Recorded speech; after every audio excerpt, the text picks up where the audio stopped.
Hello, our friends, Evolutionary Energy Arts family. Hello there, welcome back. So this was a video we did on Patreon, and it's kind of like if you're going to sage something sonically. Yeah. Just so you know what the intent is with this gong bath meditation. Again, it's removing blockages primarily through the use of sound.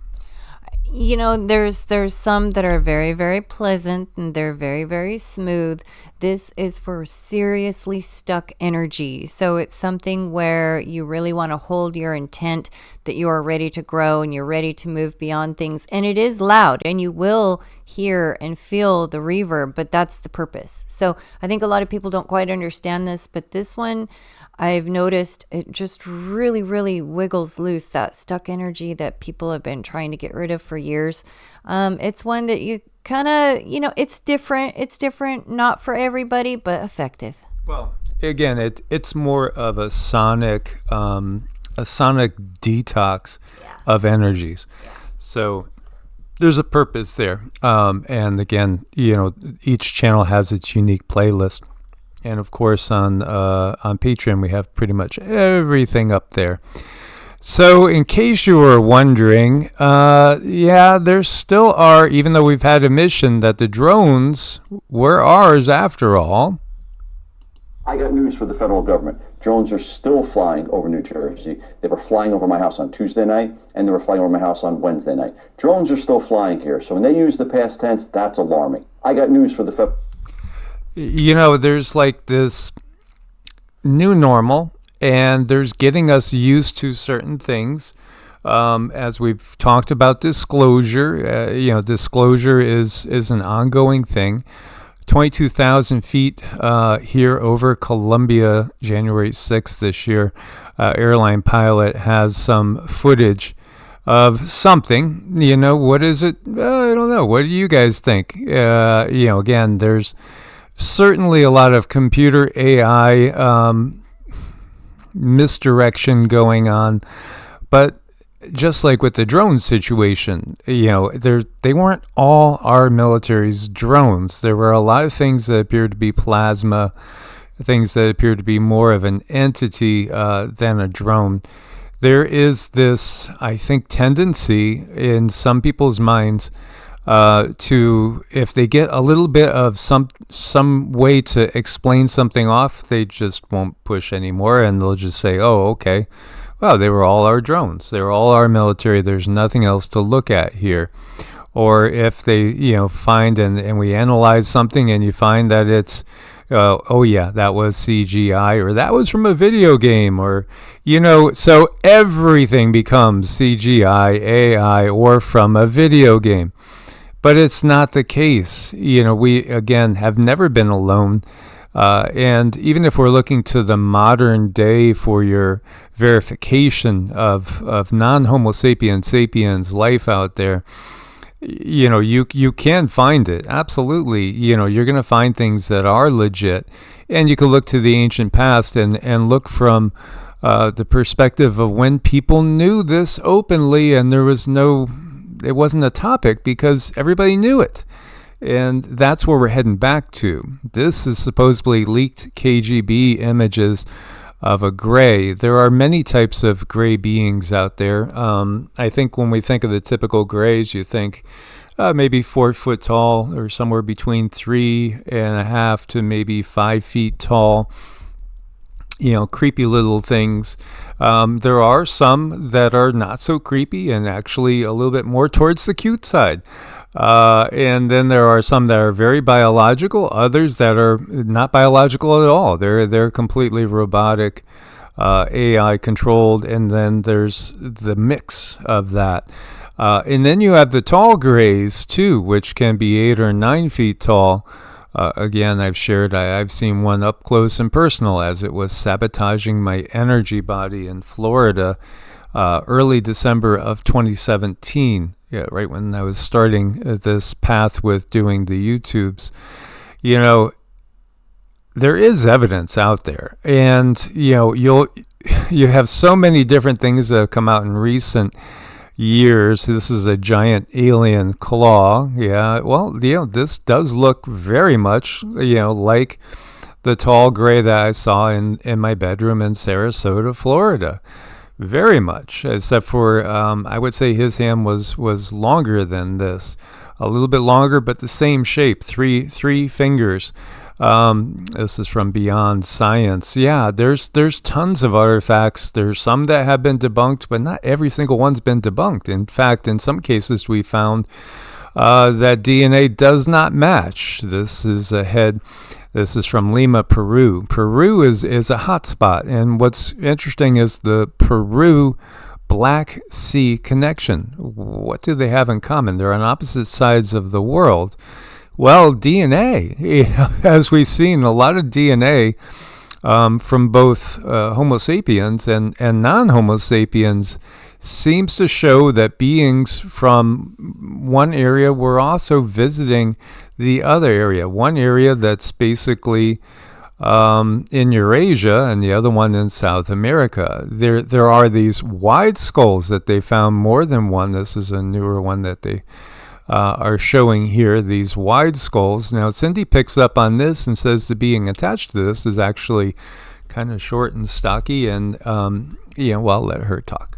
Well, they were little worker bees, tribal form, very compatible with the earth, very resourceful, didn't use any fancy technologies, just existed on the earth. They're kind of like mini workhorses, just a gentle being. And when they were no longer in existence, it was basically the earth, and I see fire, and I see just earthquakes, and I see a lot of things that took them out, but they seem to have lived here very peacefully for a very long time.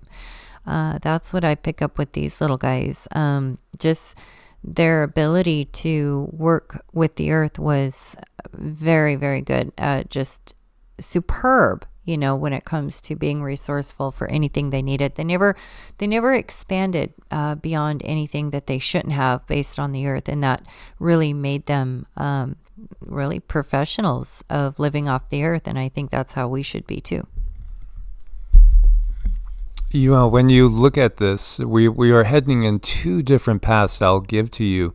I believe that we've brought this up a couple of times in the past. You look to some of the tribes in the Amazon, or like Australian Aboriginals, and you might say, they've always been kind of backward. They're not progressive. They haven't advanced, et cetera, et cetera. Well, they're living out the purpose of life in this particular reality from a completely natural perspective.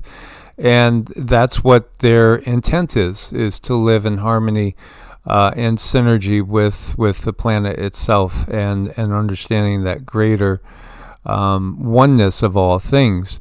You could also put out there that they've also survived many different resets. Just put that out there. Yeah, as society has reset time and time again, their choice to be in harmony with nature has led to them being outside of these resets in so many ways. Mm-hmm. That's how beings survive. The more you are able to meld with the land, the more you're going to be able to get through certain hardships. That's just something that we've really lost, being in our homes, which is wonderful, and being comfortable, but having the AC and the heat and everything, giving us that adaptability, that false adaptability, that's where the weakness can come in.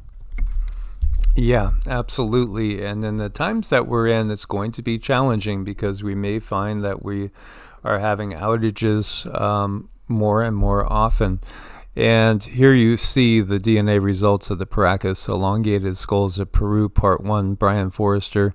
He's done some amazing work, and, he leads tours, hidden Inca tours, down there in Peru. He also does tours in Egypt and throughout the Middle East as well, at many of the very, very curious, enigmatic leftover civilization areas, we should say, and the connections between these humanoid but not Homo sapiens beings and us in our history.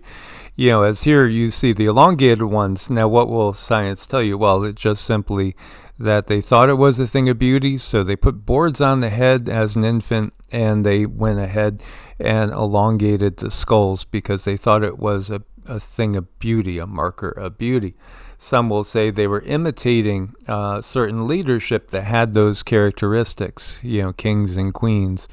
Others will tell you that they're literally emulating beings that came from the sky and guided and taught us things. These legends of these beings that came out of the sky, landed on the planet, and then guided humans and taught them, how to grow things, how to be more productive and live in harmony with the land, et cetera, and also teaching them the mysteries of the universe, how the universe really works. This is common. It's in every single culture, all the mythologies. Now, the problem is that in this particular skull's case, you couldn't take a regular Homo sapiens skull and increase the volume. And here, the eyes are 50% larger than a typical human Homo sapien eyes, so that doesn't make sense.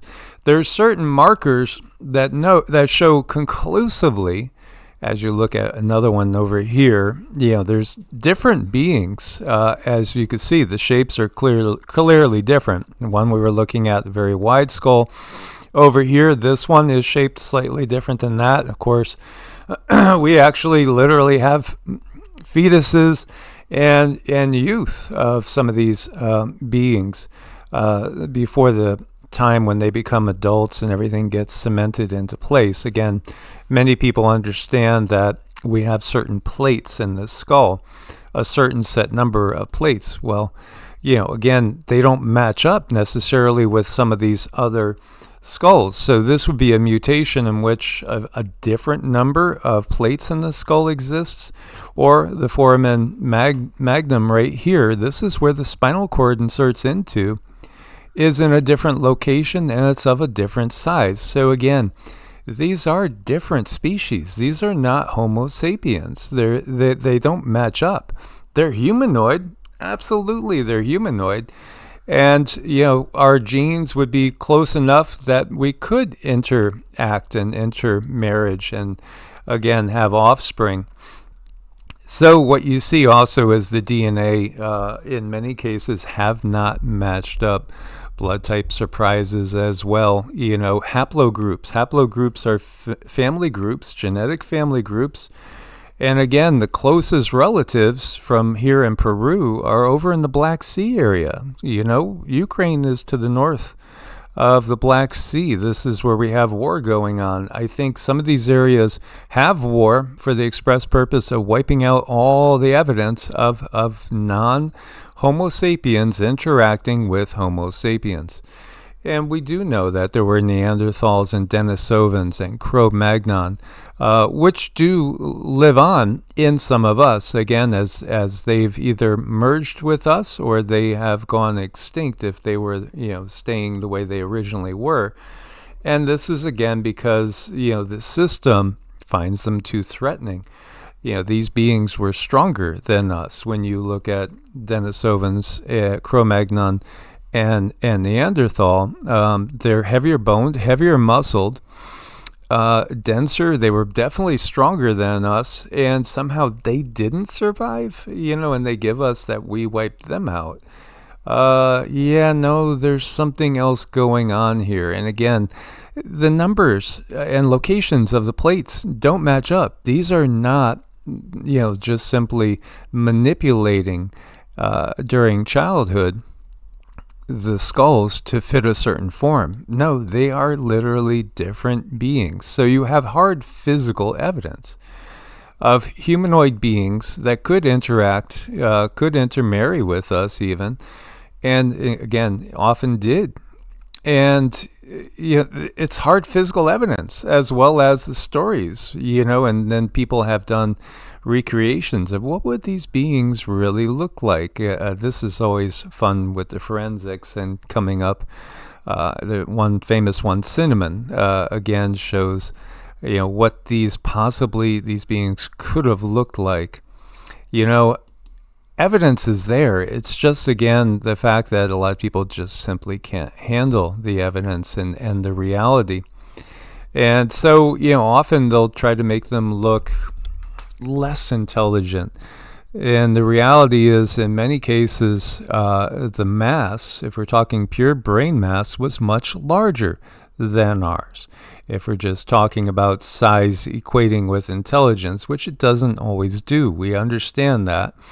Yet at the same time, we have been in a degenerating path. It's a spiral downwards, but now that spiral is stopping for those that are going to avoid the toxic food, the toxic water as best as you can, and go the organic route. I do think, again, we are at that pinnacle of the downward spiral, and for some that spiral will continue, but for others, no, it's going to reverse. And because things are happening naturally, the energy coming in from the cosmos is a natural propeller for humanity to start the ascension path. All this talk of ascension, for me, it started in the mid to late 80s is when I started to notice this. And all these little rumors, they've all kind of just gone the route of conspiracy theories, and that they end up being proven to be true.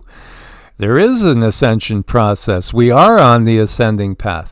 Yet at the same time, there is a portion of humanity that's still descending and may descend a lot more. It really is a matter of choice. It really, really is in the highest degree. If you are going to be lazy about it and, just simply give up and say nothing I could do, I have to have, this and that and the other thing, can't live without my, iPhone 16, or I can't wait for the 17 to come out. I do think the technology is a trap. Not that we can't use technology and try to make it safer than what it is and has been. I do think there is that possibility, but I think they're counting on technology being the trap that really herds so many people into those smart little 15-minute cities. It's pretty brutal when it comes to the technology. It's quite frightening, honestly. I think there needs to be a healthy distance between me and certain technologies that are coming up, and I'll do everything I can to keep that distance. But when we're looking at these beings and their skulls and their shapes and emitting certain frequencies, let's not forget that the brain and the heart being a very, very strong type of magnetic frequency, but the brain also. Now the brain, the skull, the shape, all of these are sending and receiving signals. So you look at certain skulls and they absolutely can send and receive signals long after the being is gone. You look at things that are hardened in our 3D, and it's just a matter of these little particles have slowed way, way, way down, so they give the appearance that they are solid. So we're looking at a skull, it gives us the appearance, because we're in the 3D, that it is solid, but it's still emitting a frequency. And then we can look at the Geronimo. We can look at the skull of Geronimo. Why do they keep that, and why do they use it for these certain rituals? Because it has power in it. It has frequency in it. And when you are able to awaken the pineal gland and awaken the body in such a way, there is the ability to manifest. There's this magnetism that happens, and a magnetism that occurs in our body. And we are able to pull in those things that we really want to manifest. And that can be used for good, and it can be used for what is perceived as bad. But believe me, those that are in control, they understand how this magnetism works. They understand an activated energy body. They understand an activated pineal gland, and they know that that it can cause problems for them, for their control. So if everybody realizes, wow, I can actually heal myself, just like you can make yourself sick with worry, you can heal yourself through peace and comfort. You really, really can. And they do not want people to understand that. And they especially don't like people teaching other people how to do it. That takes the rug right out from underneath them. So, we're in a position these days where, you can go and get some work done if you need to go to a doctor, but I think that should be used very carefully. And they're, to set a bone, or if there's an emergency, those things are good. But to be, kind of pulled into the medical system where there's really no way out, and you look at the side effects from some of these pills that are supposed to bring you peace. Depression is a big one. Depression is huge. And they shell out so many pills for that. But really, it's the evolution of the human mind, body, and soul. And when you interrupt that, that's where problems come in. So they give us Homo florenzensis here as a small little hobbit-like creature that evolved on its own in a small island in Indonesia until modern Homo sapiens came and wiped them out. This is always what they give us, that we wipe them out. The reality is the system wipes them out. This is what the reality is. They were the victims of a reset.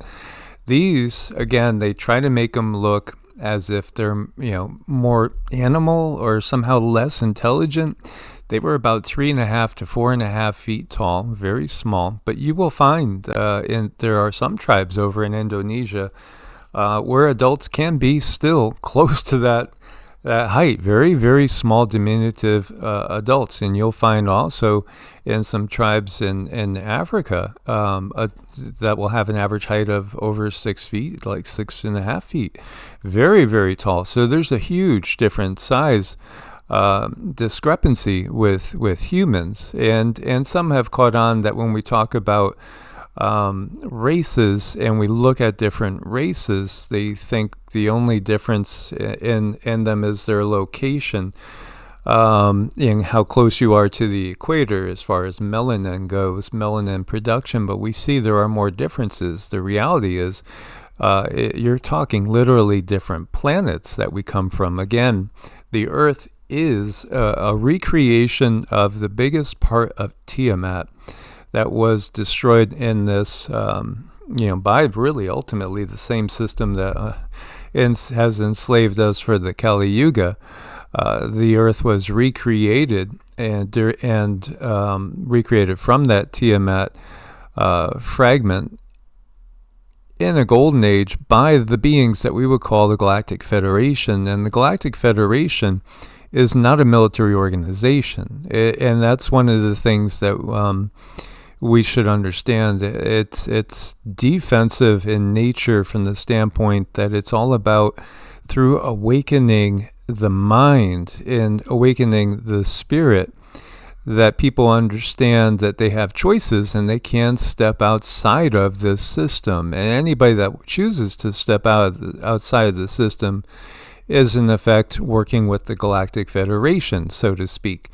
How do they operate? They have a strict non-interference. Well, again, they're situated in higher densities than what we find ourselves in. So they are truly above the fray. When we are in a golden age, then we can perceive them again as light beings or beings of plasma. When we see a lot of those UFOs, UAPs, that seem to be more energy than solid mechanical things, that's what we're talking about. Again, this is what, in many cases, they're our star family.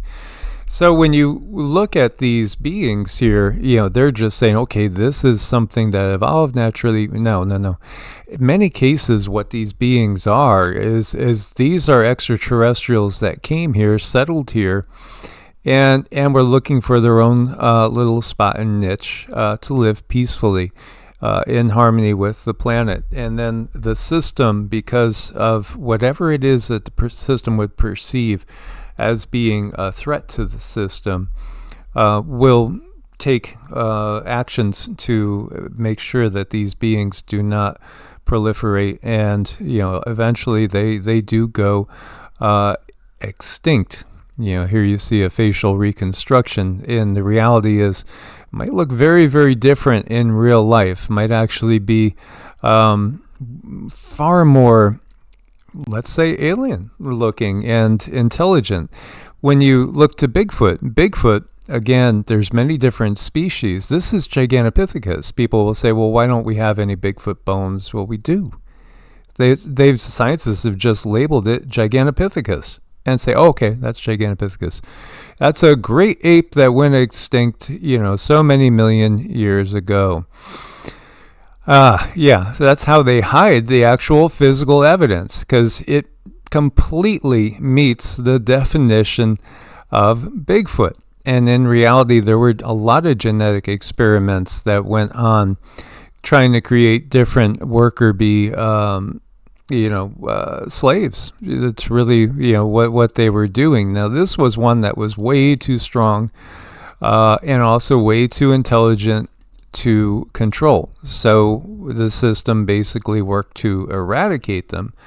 But these beings kept developing their abilities to the point where they can alter their frequency, which again is something that's common out there in the universe, so that they could rise just above where the more reptilian-oriented beings, the Draco and the Greys and stuff, can't go. So do we have Bigfoot, remains? Yes, we've always had them. Of course, this is the same beings.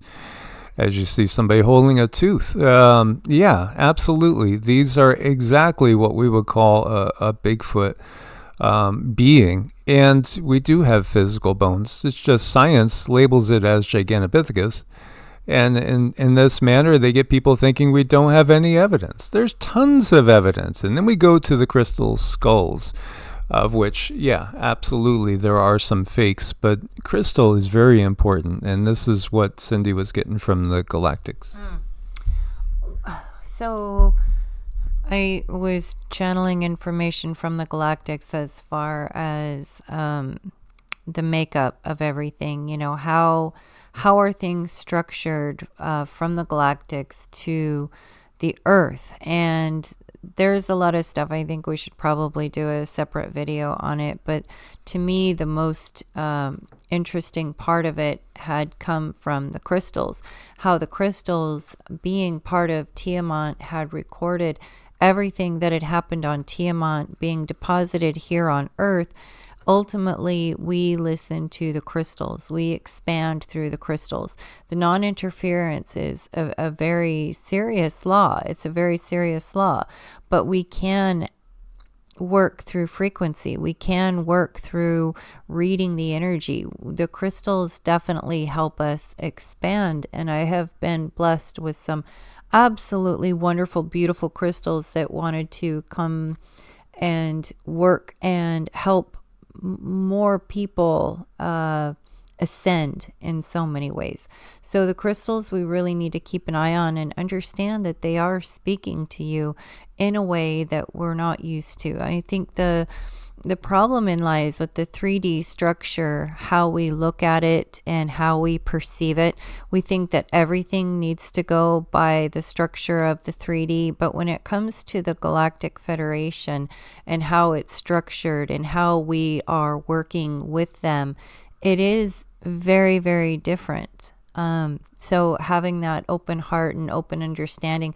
And then the other thing that I found out is there's a lot more volunteers than I thought when it came to the Galactic Federation, but a lot of people don't exactly know that they are volunteering, but they are supporting factors of other people who are doing other things, who are making, different technologies or bringing in channeling for the human body, upgrades to the human body. There's many, many supporting factors because we are all in this together. So there's different layers, different tiers to the Galactic Federation. Some people didn't want to be completely involved, but they still want the experience on Earth. They want their own experience, and they can do that. And then they're a supporting factor for other people who are more involved.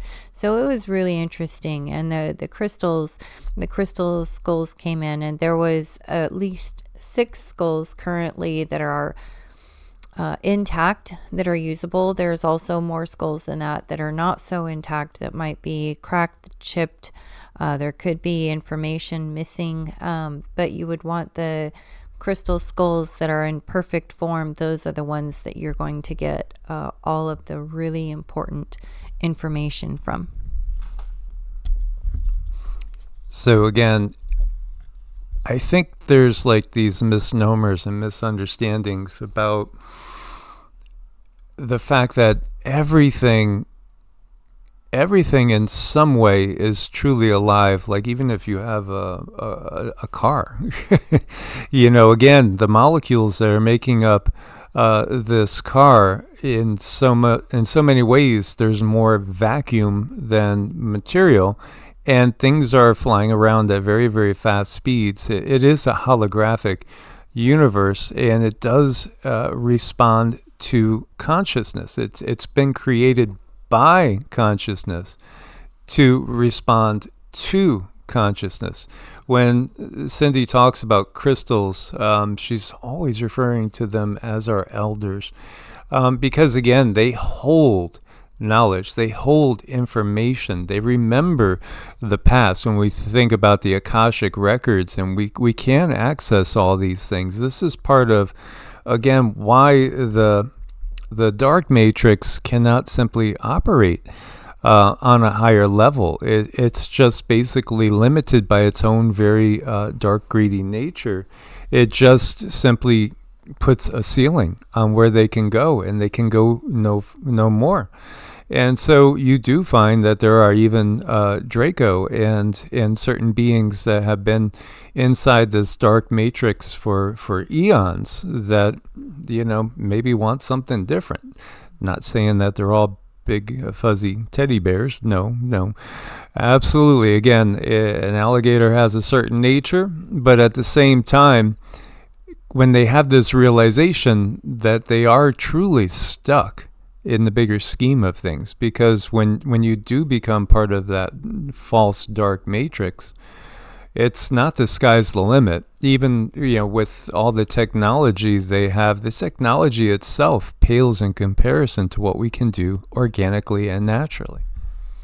I think that's where we need to place our minds and our hearts, in the understanding of what we can do organically and naturally, understanding the magnetic field of our body and what we can turn on and what we can manifest. That's where the focus should be. Our manifesting abilities, if we choose to utilize them, if we choose to do certain things to amplify these abilities, that puts the controllers in trouble. It just flat out puts them out on their butt. They cannot control this, and this is their biggest fear. So they have all of these technologies out there. They have all of these, different flashy, shiny things to keep people occupied.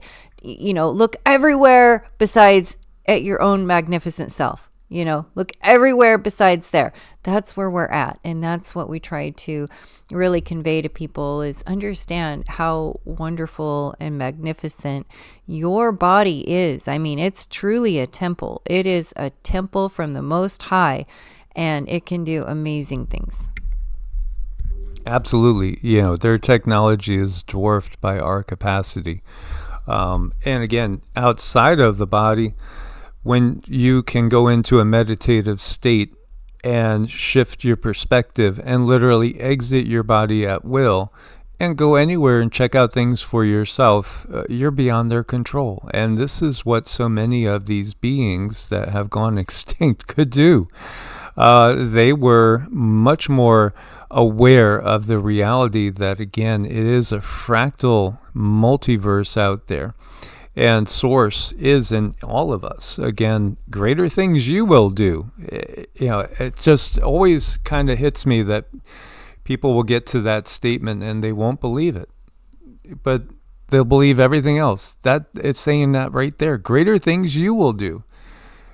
And, just that self-realization that I am is self-realization. So there's so many different ways of seeing things. But really, the most important thing you could do is develop a daily spiritual program where you take time to unplug and go within. As you have all these different, this is a Brigadier General, Blaine Holt, saying, yes, absolutely. There are other beings out there. Again, we've been put into this matrix where we think there has to be a military. There doesn't have to be a military. You think there has to be somebody in charge. There has to be a king, queen, royalty. No, that's all the dark system. Capitalism, communism, socialism, they're all part of this system. It's all the system. We could think beyond that. There's no reason to have any sort of central authority. Well, you're talking anarchy. Well, that's just talking freedom. And again, when you look to democracy, it's literally mob rules. The majority rules. But what if the majority are again unenlightened and don't have a clue about how reality works in the first place? This is what we have here on planet Earth. You can be a very peaceful person and still have the ability to defend yourself. And I think sometimes people might think people who talk about peace and are pro-peace, they think, well, they're just going to get pummeled and they're just going to get beat up. And, the world is cruel and the world is mean. But you can be a peaceful person and still know how to take care of yourself, still know how to defend yourself. You can be a peaceful person and you can still help those who are completely defenseless. That's what Yeshua Jesus said. He says, you defend those who cannot defend yourselves.